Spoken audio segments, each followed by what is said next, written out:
Hi guys, good day. So before we start, let me turn off muna my cam para hindi mag-ilog ang signal.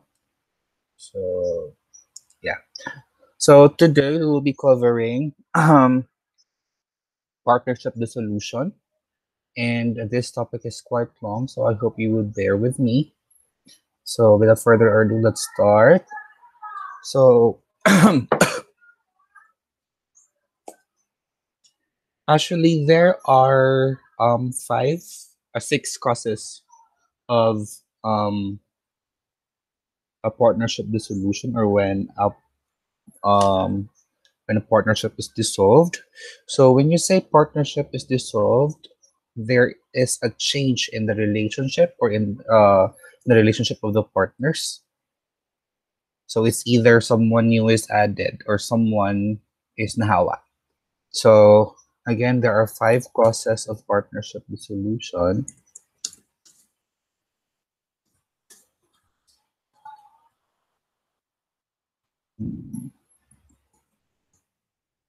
So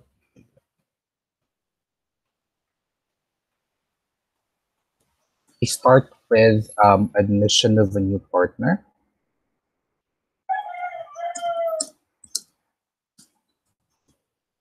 which can be either through purchase or through investment. Don't worry, we will go through them later on. Um, Next is death of a partner. Okay, so before we go further, why do we say that a partnership will be dissolved when a new partner is admitted? Now, as if you can remember, guys, that per definition, partnership is an agreement between people to start a business and to earn profit. Now, when a new partner is admitted, the dynamics within the group will be changed because the new partner is not part of the original agreement. So for another person to be admitted, the old partnership should be dissolved. In other words, mawala gyud siya, and a new partnership will be formed. So kanang muna siya ang kato sa ato ang katubitang ways of forming a partnership nga when a partnership and a sole proprietorship or a partnership and a new person would decide to create a new partnership. Okay, so with the admission of new partners of a new partner, the old partnership will end or will die, and a new partnership will be born. Now, when there is a death of a partner, the same thing happens. However, ang nahitabo lang is instead nga madungagan sila, makuhaan sila. Okay? So, since, for example, the partnership was between five people originally, tas namatinog isa, so the agreement between the five people no longer applies. So if the four remaining partners will decide to continue the partnership, so mawala ang daan and a new partnership among the four of them will be formed. So the third one is insolvency of any partner. So when you say na ay insolvency of any partner, so di ba when you say insolvency or insolvent, of course when liabilities are greater than assets. So it's not the liabilities or the assets of the partnership, but the partners themselves, ilang personal. So kung mas dagko na ilang utang kumpara sa ilang assets, who would want, 'di ba, to continue being in a business with that person? Nga bisag iya galing personal nga utang is dako pa sa iyang personal nga nga kanang gipanag-iyahan yang mga assets. So with that, muna siya ang instances nga papahawa gyud sa partnership. Papahawa sa partnership, then the old partnership will be dissolved or mawala, and then if the remaining solvent partners uh will decide to continue with the partner with the remaining members, then a new partnership will be born. Okay, so solvency is assets greater than liabilities. Okay. Next is insolvency of the partnership.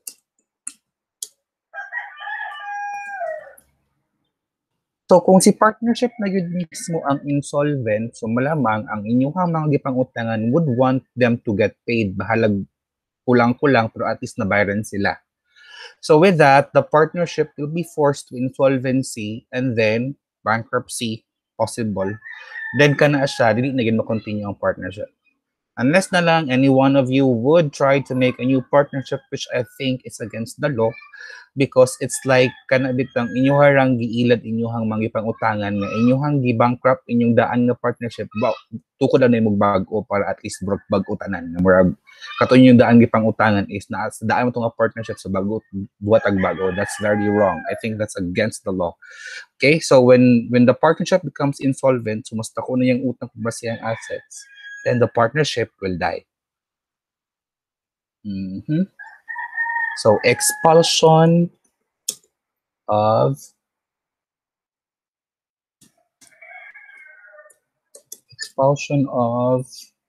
any partner. So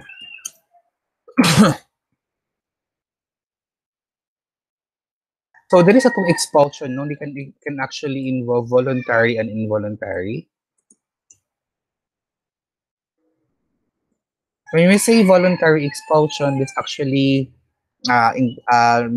pertains to retirement from the partnership. Somewhere withdrawal from the partnership na yun siya nga. Dili na kanang mahawaan ako sa tuang negosyo. If you want to continue with it, so padayon lang mo, basta ako dili na ako gusto mapil sa inyo ha. So with that, nakuhaan sila and then meaning katong ilahang agreement sa katong mga old partners is already gone, so the old partnership will be dissolved or will end. And then if the remaining partners would decide to continue with the business, then they can, but with by forming a new partnership. They can retain the name, but as to katong ato ang definition of partnership na agreement of among individuals, then a new agreement should be reached. So meaning a new partnership will be born. And then sa involuntary is this actually includes kana bitang murag kamo na gud mismo ang nagkuan nga dili mo gusto sa imo hawa na. So mukhang bayaran sa imuhang share pero dili mo gusto makigtrabaho sa imuha. Involuntary withdrawal o mga involuntary withdrawal from the partnership actually includes katong inyuha siyang ipahawa and then or ang death of a partner. Now naadentay last is civil interdiction.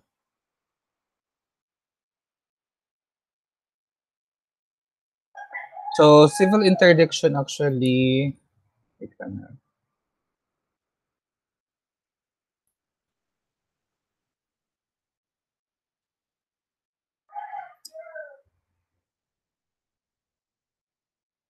okay. So civil interdiction, if you would want to have a more legal definition of it, you can check the internet.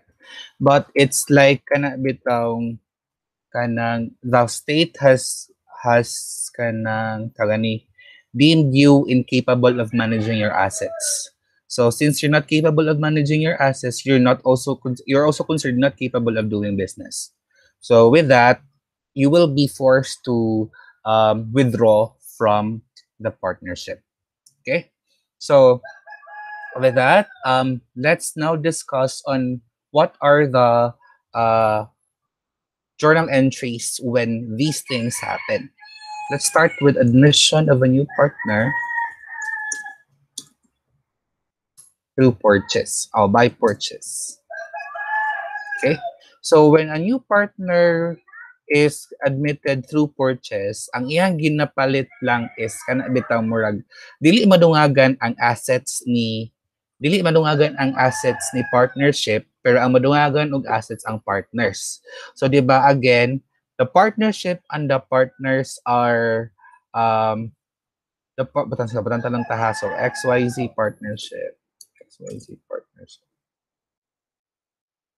So batang talaga na siya assets, liabilities, and equity. So let's say 1 million, 700,000. This is 300,000. Okay. So tapos na-identify si partner X, si partner Y. partner Z. Ito lang kami, have 2 million, 1.5, 750. Liabilities are 1 million, 800,000, and 600,000. So, yang equity would be, so equity here sa kaning individual would actually pertain to the owner's equity. Now, for the equity here ni XYZ partnership, it would pertain to your partner's capital. Okay, so this one. So how did you get the 1 million? So again, asset is equal to liabilities plus equity. So equity is equal to assets minus liabilities. So 1 million minus 700,000 is 300. 2 million minus 1 million, 1 million. 1.5 minus 800, that's 700,000. And 1,750 minus 1,600 is 1,150. Okay. So, okay. So when a new partner is admitted through purchase, madungagan ang number of partners pero dili maapektuhan ang asset, liabilities o equity ni partnership. Okay, so for example, ngira to example diri ha.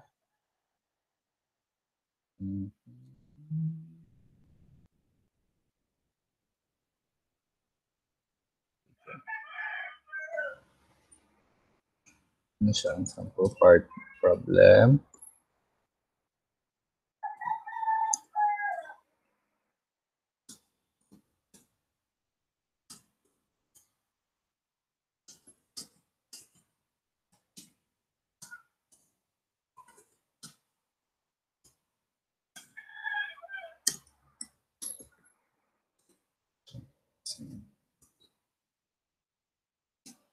On January 1, 2020, is as follows. So, easy capital, 40%. Next is Princess Capital. That is 60%. So total partners capital is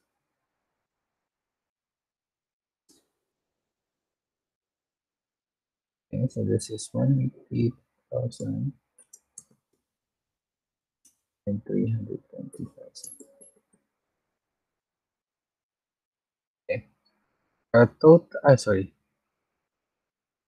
Total equity of 500,000.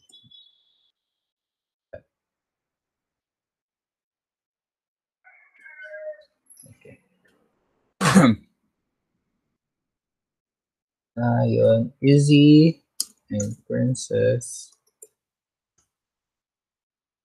then expressly agreed to admit Angel, who will purchase 30% of the equity of Princess for 96. Okay. So with this nga example, guys, no,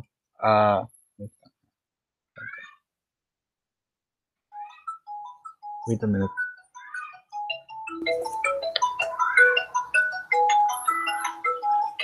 Someone is calling me. A minute.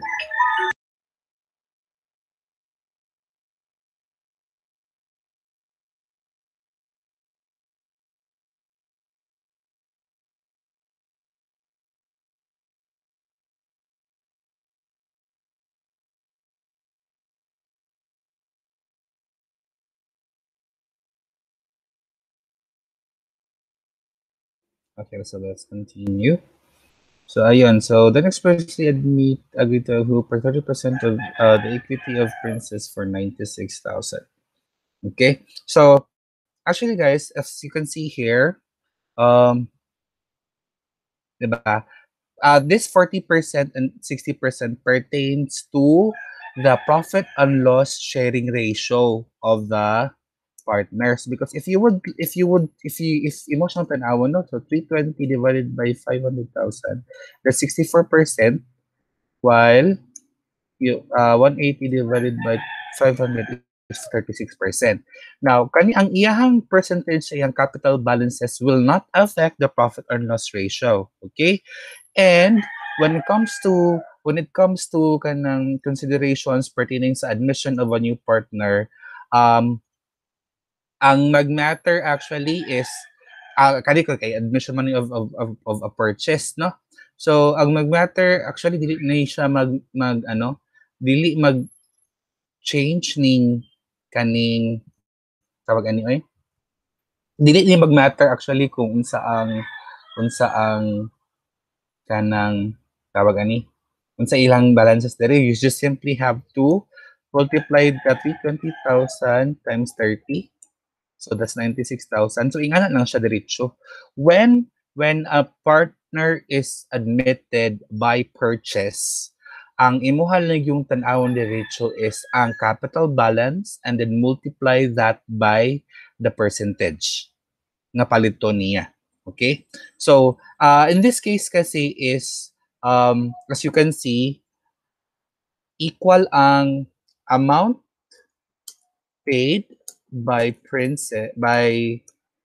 who was admitted, Angel, is equal to the interest purchased. Ano nakaingon ko, no? So, amount paid is pila man eh? 96,000. Kaya mo man yung giingon nga nagbayad siya 96,000. And equity purchased is the 330,000 multiplied that by 30%. 96,000. So wala sila'y discrepancy. So discrepancy was 0. So if this thing happens, no, ang kuan man gud siya, ang pro forma entry yun when it comes to, so let's talk about pro forma entry here. Pro forma entry when it comes to purchases like this is simply kuani mo ang capital sa kanang selling a partner,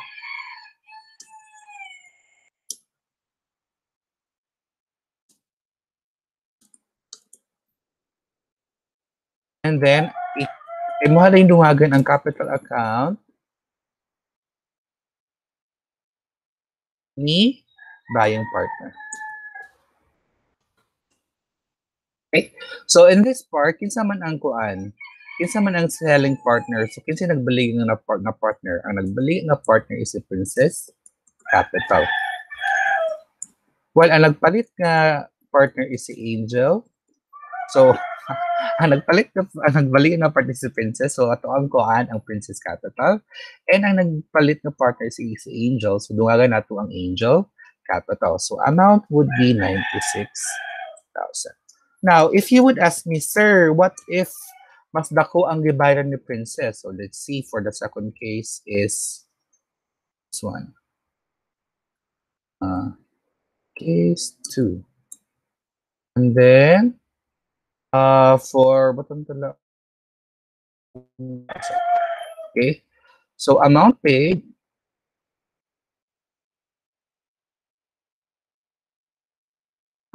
is 96,000. No, 106,000. And our equity purchase is still 320 times 0.30. So 96,000 equity purchase, tas ano yung discrepancy nga 10,000. Kaya yung discrepancy nga 10,000 mo affect ba ni sa imong partnership records? It will not. Okay? Kaya again, the buying and the selling of the partner's interest is between the partners themselves. Sila ang mga partners ang nagpalitay. Dili si partnership ang nagbagligya kang partner. You will see it clearly later on when we discuss admission by investment. Okay?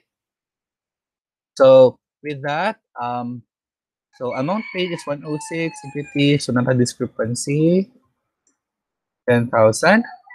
So, kaning discrepancy ng 10,000 again will not appear in the partnership records, but it will be recorded by the selling partner, which is a princess, as a gain. So this one is gain for princess. Okay. Okay, so here it is. Okay, so your entry will still be the same. Now, case 3, um, what if the buying partner paid less than? So, butang talang ang gibayad rin niya is only 90,000. Okay, so amount paid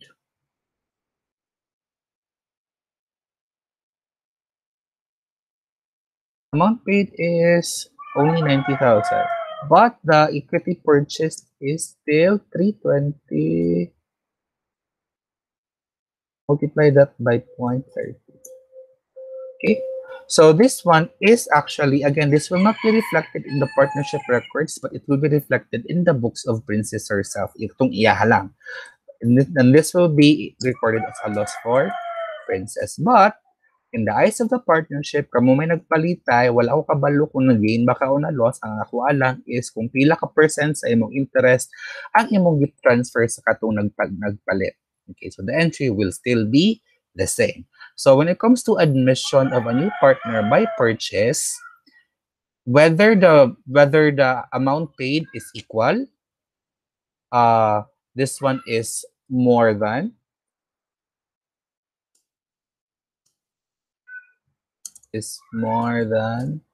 the equity purchased.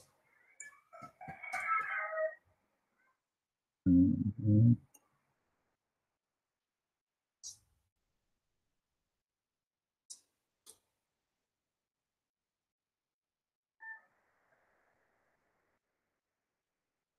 Okay.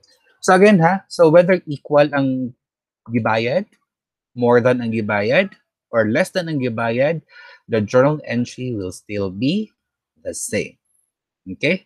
So for now, I'll be ending this video right here, and I'll be continuing this in the next video. So hope you will listen to that as well para mas clear ang inyuhang picture out sa kung unsa na ang journal entry kung ang admission of a new partner by investment na siya. Okay? So thank you guys for listening. Have a great day.